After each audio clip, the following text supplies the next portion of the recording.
Bueno, acá estamos. Estoy un poco. Tengo dos problemas en este momento. Uno, me duele una muela. Me duele una muela. ¿Vos también? ¿Qué pasó? Comimos todo algo acá, me parece. Ay no, muero si tengo que ir al dentista. Dios, por favor, hace algo para que se me vaya el dolor. ¡Eh! ¡Entró Dios por la ventana! Gran tema, ¿no? ¿Por qué pasa esto? Federico Cárdenas, no hay que creer en Dios sin conocerlo, pone con mayúsculas conocerlo. ¿Qué clase de filosofía puede hacerse sin estados alterados de la conciencia? Pseudofilosofía. Bueno, el tema despierta, ¿no?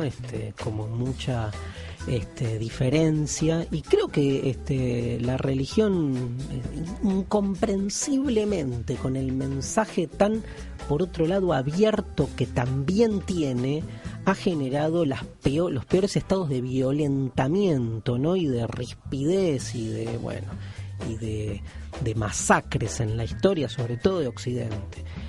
Como que no se puede, ¿no? Hablar sobre la religión en muchos casos porque, sobre todo para aquellos que son devotos de alguna fe, entienden que hay una irrespetuosidad, ¿no?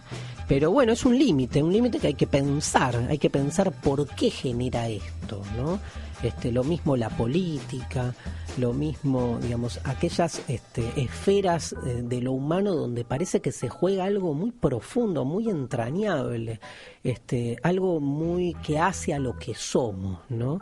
Y que sin embargo diría desde una filosofía emancipadora que tal vez sea al revés, en los lugares donde más hay que poder abrirse y escuchar lo que piensa el otro, lo que piensa el que no piensa como yo, a ver qué me trae. Tenemos muchísimos llamados y hay muchos mensajes en Twitter de todo tipo, graciosos. Amanda Ross nos dice: Dios existe y Papá Noel también. Nos dice, por ejemplo, Estefanía Aranda: sí, Dios existe, es el Diego, ¿sí? De nuevo aparece Maradona fuertemente. Jessica Lagos nos dice: la existencia de Dios es directamente proporcional al tamaño de nuestras necesidades y culpas. Esta es la típica formulación que encontramos, por ejemplo, en el pensamiento de Feuerbach, pero también en los antiguos griegos, de pensar a Dios como una creación humana directamente relacionada con las necesidades que tiene el ser humano de calmar sus angustias o apaciguar sus miedos, ¿no? Digamos, Dios viene a ser una creación para explicar lo inexplicable, pero en la medida en que somos conscientes que Dios es una creación para explicar lo inexplicable, ya no explica lo inexplicable, por lo tanto carece de sentido. En tanto la metáfora de Dios se la visualice como metáfora para este tipo de pensamiento más terapéutico, por llamarlo así, entonces deja de cumplir su función, ¿no? Nietzsche eso lo tenía claro, ¿no? En la medida en que la metáfora de Dios olvidaba su origen ficcional, entonces podía de algún modo funcionar. En la medida en que el hombre redescubre o se da cuenta del carácter ficcional de la metáfora, en tanto metáfora nos obliga a pensar entonces qué tipo de Dios es el que estamos pensando, o por decirlo de otra manera, si sigue teniendo sentido pensar a Dios sabiendo que es una metáfora. Interesante, ¿no? A ver qué nos dicen los oyentes. Primer llamado. Tengo un profundo deseo de hablar con Darío Stanraiver sobre lo que se llama la existencia de Dios. Yo no creo en eso, pero sí creo en algo colectivo. Creo que de una masa de magma nacieron las semillas que fueron sembradas en la tierra, y nuestro esfuerzo es el ascenso para volver a formar esa masa. Somos chispa divina. Bueno, muchas gracias al oyente. Acá hay un planteo, digo, por lo que entiendo que nos dijo el oyente, digamos, no acuerda con la forma en que las religiones tradicionales por ahí hablan de Dios, pero sí entiende que existe algo y que explicó, ¿no? Algo que tiene que ver con el origen, con la creación. Yo me quiero detener en esto, que es que hay una necesidad de plantear la existencia de Dios para darle una respuesta última a nuestro origen. Y esa es uno de los lugares en donde vemos que surge la metáfora de Dios. La necesidad de explicar el origen. Y el otro lugar ya lo están adivinando, ¿no? No hace falta ni que se los diga. Así como necesitamos explicar el origen, necesitamos explicar el final. Y ojo que el origen y el final, no sé si no son la misma cosa. Y en el fondo todo se trata de lo mismo.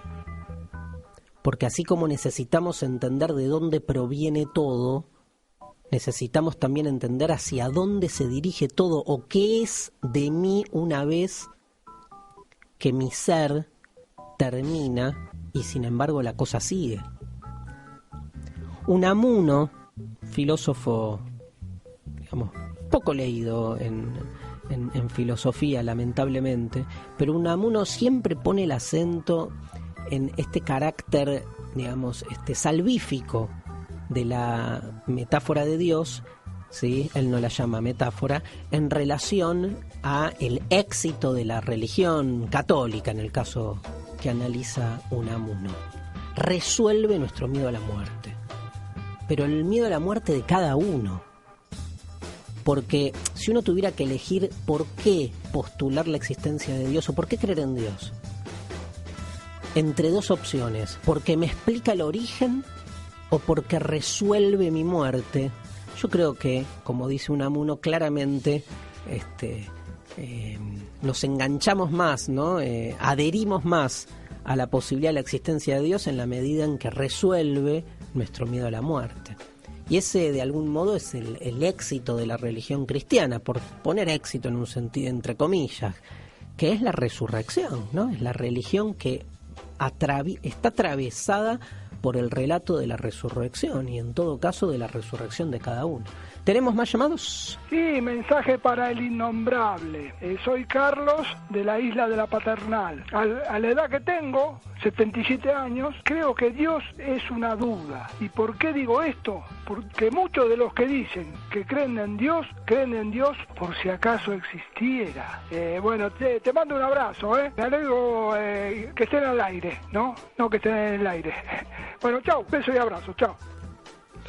Gracias, Carlos. Estamos al aire, estamos en el aire también.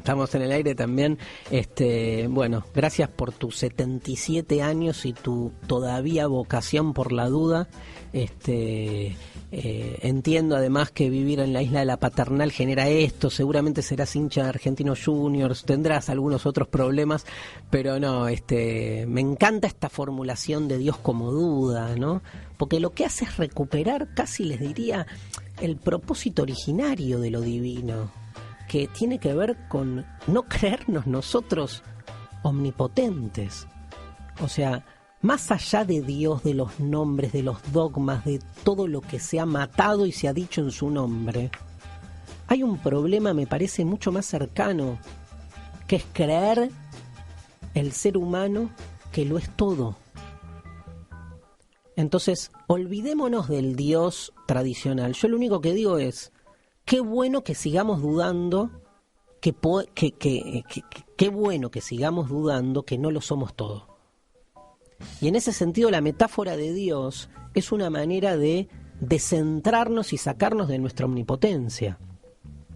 Ahora, cuando vienen y nos traen a un Dios hecho a imagen y semejanza del hombre y lo postulan como único y nos obligan a hacer todos los deberes, a matar por él y a vivir según como él dictamina, no hacemos otra cosa que hipostasiar lo humano haciéndolo pasar por Dios. Ese Dios de Dios no tiene nada. Somos nosotros mismos, en todo caso, digamos que una vez más, de manera casi monopólica, tratamos incluso de generar una metáfora funcional a nuestro interés. Más llamados. Hola, para participar, para mí Dios es el sol, que es la fuente de vida. Están todos. Gracias. Acá Elizardo Ranela. Bueno, muchas gracias, Elizardo.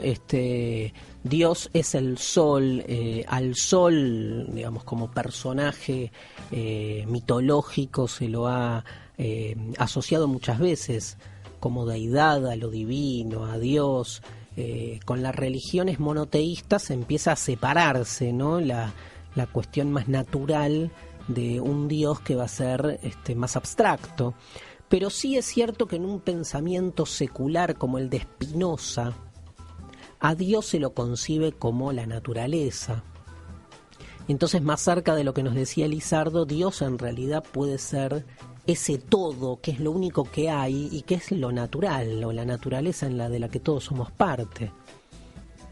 Es muy interesante como plantear esta cuestión en términos dilemáticos en dos opciones, ¿no? O bien pensar la posible existencia de algo más como un otro mundo u otra realidad más allá de la nuestra, lo que se conoce como dualismo o como trascendencia, la idea de que hay algo más allá de acá.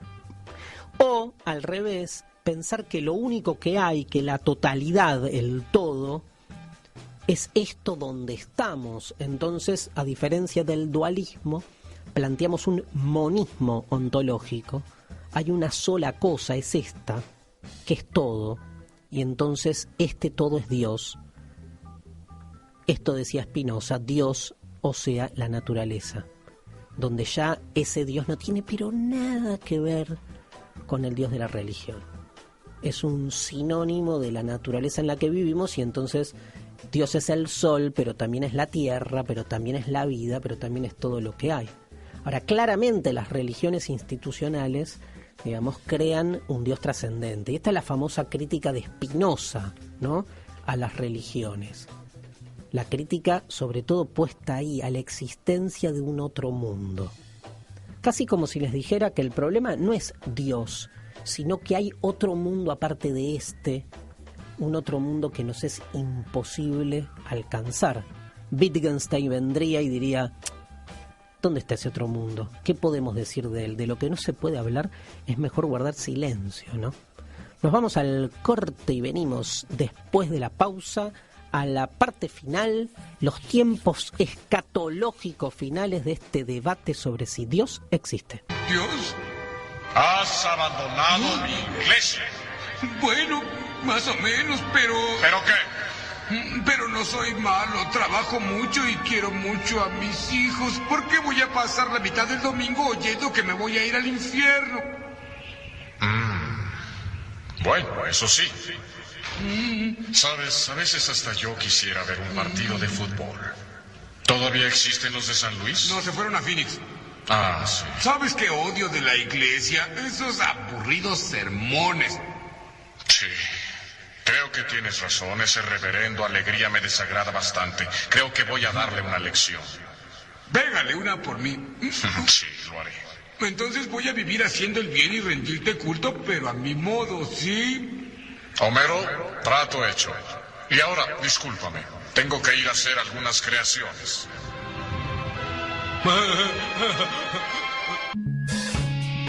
Qué groso Homero. Qué groso, qué pensamiento, ¿sí? El de Homero, donde en esa casi negociación con Dios, lo que le está cuestionando es quién habla en su nombre, ¿no? Y un Homero que tira por ahí casi sin querer, bueno, está bien, voy a seguir creyendo en vos, pero a mi modo. Digo, ¿qué sería de las religiones si aquello en lo que creemos, más allá de que exista o no, fuese algo profundamente subjetivo? Que esto no significa que no sea colectivo, pero que está absolutamente, digamos, descentrado de su posibilidad de objetividad y absolutismo.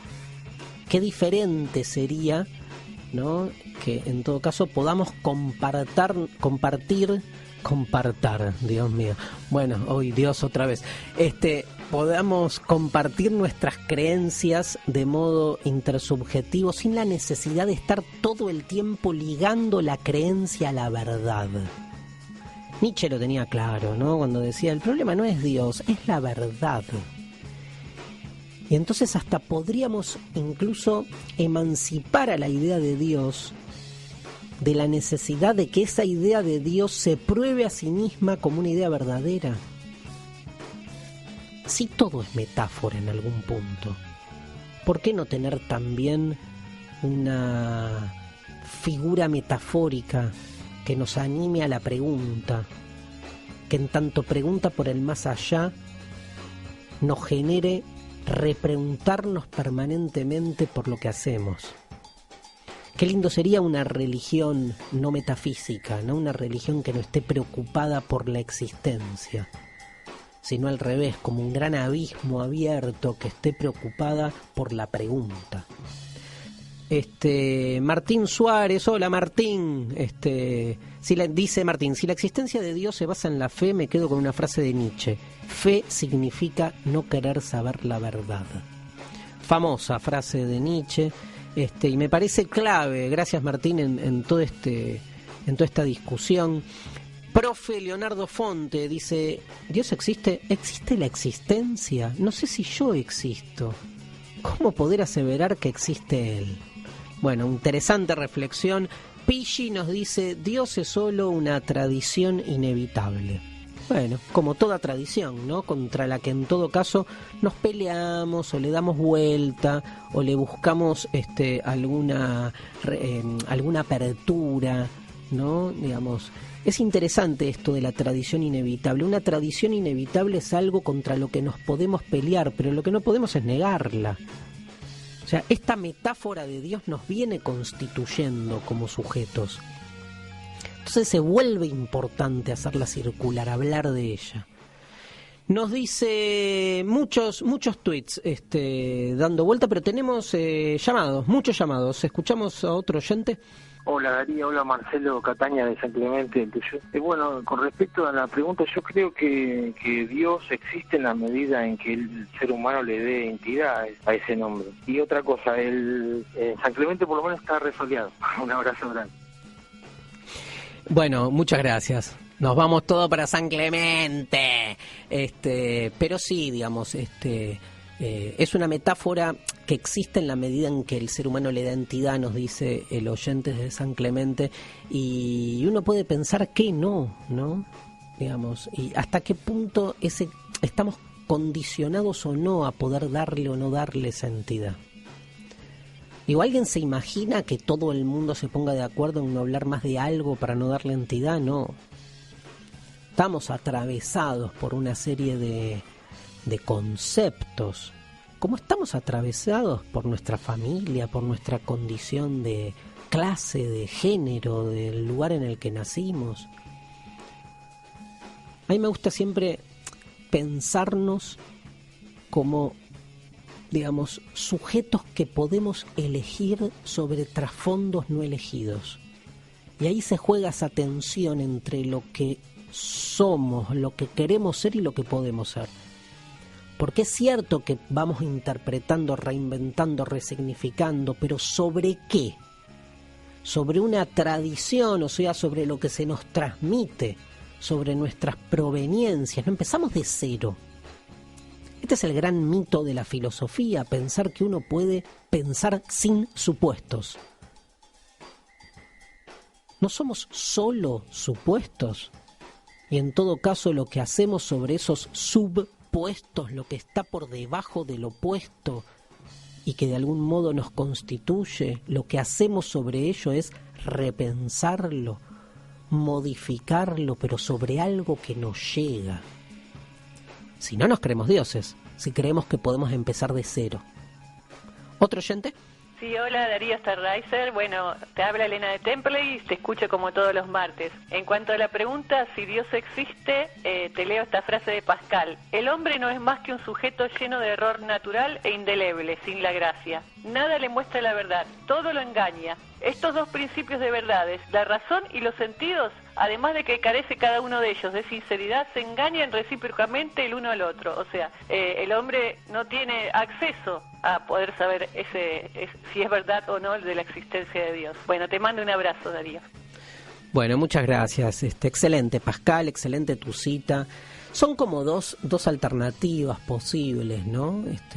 Por un lado, como bien vos decís, citando a Pascal, ante la conciencia del error de todas nuestras herramientas de conocimiento, hay dos posibilidades. o aceptar entonces que un conocimiento verdadero o absolutamente verdadero es algo imposible, es también una ficción humana. Y entonces dejarnos de joder con la búsqueda del absoluto y dedicarnos a construir un conocimiento falible, un saber que sabemos que todo el tiempo se refuta a sí mismo. O la otra alternativa es tener una especie de añoranza o melancolía por una gran verdad perdida. Como que hay realmente un origen donde las cosas eran como eran, pero la cultura humana la fue de algún modo, digamos, degradando. Y entonces añoramos a un Dios que ha muerto, diría Nietzsche, cosa que quiero subrayar. Nietzsche no es un ateo tradicional, no dice Dios murió, a otra cosa mariposa. Dice Dios ha muerto, pero todavía sus sombras nos abrigan. O en el famoso texto del loco que habla sobre la muerte de Dios, la reflexión de Nietzsche es una reflexión desde el lamento, desde una pérdida que en todo caso, digamos, se va a lamentar durante mucho tiempo. Mi tiempo todavía no ha llegado, dice el que anuncia la muerte de Dios. Entonces me parece, digamos, que entre esas dos alternativas se juega un poco la necesidad de seguir pensando si hay algo más o si esta metáfora de Dios tradicional sigue teniendo efectividad. ¿Tenemos otro llamado? Amigo Darío Sandriver, Blas habla. Yo recibí la comunión cristiana. Es claro que yo no decidía nada a esa edad. Ahora la evolución me demuestra que nunca existió Dios, que somos el resultado de la evolución hasta el fin. Eso sí, le creía a Jesús, por eso lo mataron. Chao, Darío. Bueno, Blas, tremendo. Aparte, tiraste tan divinamente, ¿no? Como quien no quiere la cosa, tantos temas, ¿no? Porque, o sea, tuviste la comunión, después te diste cuenta que todo era mentira, y sin embargo le creíste a Jesús y que por eso lo mataron. Bueno, es para un análisis de más tiempo, pero la figura de Jesús es una figura muy interesante y me parece que, digamos, también supone una serie de interpretaciones muy variadas. Si uno se sale del dogma en general, se encuentra con una figura, por suerte, con muchos contrastes, contradicciones, tensiones que nos hacen repensar casi paradójicamente el sentido de las cosas. Pero por otro lado, la comunión es un tipo de esto que llamamos institucionalización de lo religioso. Y bueno, esa es la forma en que la religión se fue estructurando durante muchos siglos, a través de sus liturgias, de sus ritos, de sus instituciones. Por eso hay todo el tiempo la necesidad de pelearse contra esa ritualidad y postular, como salió acá en muchos tweets, en muchos llamados, la posibilidad, decía, de una religión propia, o sea, de un acceso religioso que no esté de algún modo estructurado por algo que nos excede, pero donde vemos mano humana. El problema es ese, el problema de las iglesias en general es que claramente uno visualiza, digamos, cómo está presente ahí el interés humano, la decisión de lo humano, hablando en nombre de Dios. Y me parece que ese es el punto límite, digamos. Si hay algo más, es algo que no puedo afirmar si sí o si no. Y me la banco y hasta me encanta perder mi vida en esa pregunta, la pregunta sobre si hay algo más. Ahora, lo que estoy seguro es que cuando alguien viene a hablarme sobre ese algo más, viene a hablar en su nombre, y lo que le veo es la misma práctica que cualquier institución empresarial que lo que busca es reproducirse a sí misma y expandir su capital, le digo no, gracias. Señoras, señores, 13 horas en punto. Este fue un nuevo programa del Innombrable. Nos vemos el martes que viene. Gracias por estar ahí, gracias por pensar, gracias por pensarnos, gracias por la duda, gracias por el fuego.